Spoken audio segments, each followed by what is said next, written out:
رجعت الكرة هنا البينية، هنا البينية، هنا الانفراد، هنا الانفراد، هنا فراس، هنا فراس، هنا فراس، اداها لعادل. يستاهل عادل، يستاهل عادل تعرابت. هدية رائعة من فراس بالعربي الى عادل تعرابت اللي يسجل الهدف الثاني. والله يستاهلها عادل تعرابت. 2 الشارقة لا شيء عجمان، لكن كرة مرة تانية دفاع عجمان يدفع الثمن. وسط ملعبه بمعنى اصح، يعني جوران اللي مفضي وسط الملعب. بلال يوسف لوحده، اسماعيل مؤمن مش لعيب وسط ملعب راس حربه.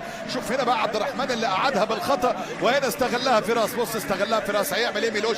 حتى ما فكرش عبد الله عباس ان هو يضرب سبرنت ويضغط على عادل تعرابت وياخد الكرة، لكن في النهايه انهاها عادل تعرابت في الشباك. 2-0.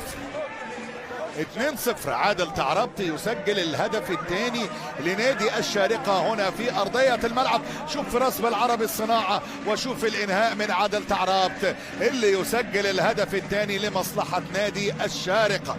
2-0. 2-0.